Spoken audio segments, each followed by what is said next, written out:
So these are my next set of YouTube predictions for next weekend's games. Starting off then with Cambridge vs Bromley.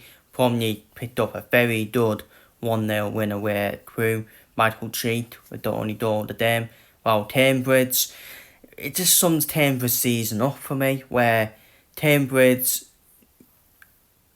ended up losing 2-0 at Shrewsbury, a game you'd expect Cambridge to win as well. And it's a tough game to call because Cambridge is just that inconsistent, aren't they? Probably different when they're at home compared to away from home. But I'm going to go for a 1-1 draw between Cambridge and Bromley. Salford versus Oldham. Oldham picked up a 0-0 draw against Barrow, while Salford picked up a 2-0 defeat away at Chesterfield. And it's interesting with Salford. Are they really good enough to be automatic promotion contenders? I think they're good enough to be in the playoffs. I do think that. But they have lost to another promotion contender in Chesterfield. And Oldham, it will be a tough game for Salford. Definitely will be a tough game. But I am done for Salford to get the win though. Done for Salford to win 2-1 against Oldham. Accrington versus Swindon. Accrington pretty much lost in a 6-pointer at home to Newport. An own goal was the only goal in that game. Still, two poor teams for me. I think that result does flatter Newport, if I'm being honest with you. And but it's a win. It is a win for Newport. While Swindon obviously didn't play this weekend because of the international call-ups. So their game in Notts County was postponed.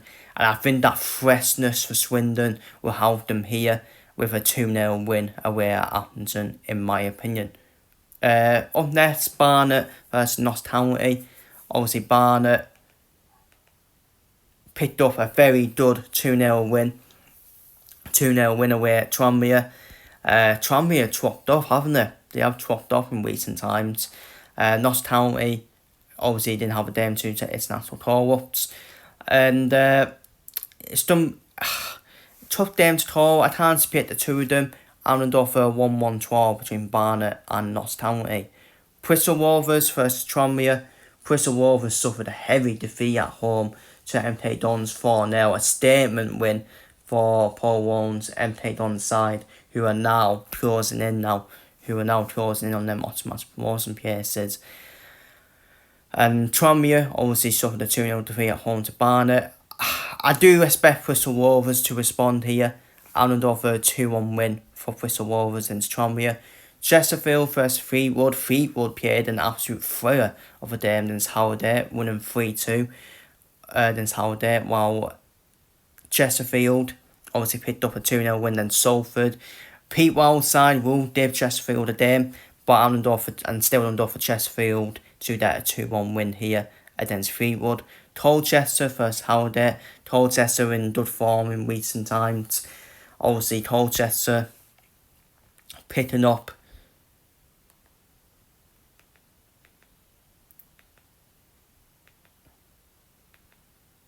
there we go. I was trying to find it there. Obviously, Colchester picking up that 2-1 win away at Grimsby, which is a very good win for Colchester, beating another promotion contender as well.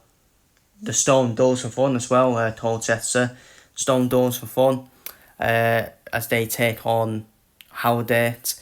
And yeah, I do fancy Colchester get the win here. I think Sam Weaver's team will give Colchester a game, but I'm going to go for a 2-1 win for Colchester against Howdate. Up next, Grimsby versus Cheltenham. This is interesting because Grimsby lost 2-1 at home to Colchester. Obviously, Mans are just Cheltenham at the moment, 2-1 with Cheltenham. Obviously, I think Cheltenham are really missing Dalf Ainsworth in a dugout at the moment. And but obviously, more things are more important than football. Speedy recoveries to Dalf Ainsworth at this moment in time. And hopefully we can see him back in the dugout. And I think he's just that massive of a miss. And I am under for Grimsby to get the win here against Cheltenham and win 2-1. MK Dons, the thing with Cheltenham is they're going to take some bumps now. without Darth Ainsworth in the dugout. So yeah, MK Dons versus Crew. Crew suffered a 1-0 defeat at home to Bromley. MK Dons with that statement win against Bristol Rovers, and I think they'll continue now. MK Dons, they're now kicking into gear and offer a 2-0 win for MK Dons against Crew. Another rare decent 6-pointer for Newport County as they take on Steve Cottrell's Cheltenham. Good start for Steve Cottrell, getting a point away at Cheltenham and obviously picking up the win. I forgot the team he got the win against before the Cheltenham game, and but obviously it's a new mind's impact with Steve Cottrell at Cheltenham. Could go either way, this game between Newport and Cheltenham. I don't see Cheltenham losing because, again, still have that new mindset impact. I don't see many goals. I'm done a door for Cheltenham to nick a 1-0 win away at Newport. That is my prediction for that. Shrewsbury versus Quarry. Quarry picked up a very good 1-1 draw against Walsall. Walsall, who are top of E2 at the moment. And it could have easily been a win. Could have easily been a win for Quarry. Quarry played good in that game. Harry McCady with one of the worst penalties you ever see. Short one up. Should have restored it in my opinion. And Shrewsbury, they'll have some confidence with that win against Cambridge. I can't split the two of them. I'm going to go for a 1-1 draw between Shrewsbury and Quarry. And finally, Walsall versus Barrow. I am going for Walsall win here. I think Walsall will respond after 12 points away at Quarry. I'm going to go for Walsall to win 2-1 against Barrow. And fair play to Walsall. Fair play to Walsall this season. Obviously, we all thought with what happened last season might have a massive effect on them where they should have been promoted to League 1. But they've still carried on, haven't they? They've not yet affected them. And they're just the same as last season then, aren't they? Well, the same as last season in terms of first half of last season where they were so dominant at the top. And they're finding that form again, Walsall. So I'm going to go for 2-1 with Walsall against Barrow. So they're my E2 predictions for the upcoming weekend games. Feel free to leave your E2 predictions down below in the comments, and I'll see you all with the E1 predictions.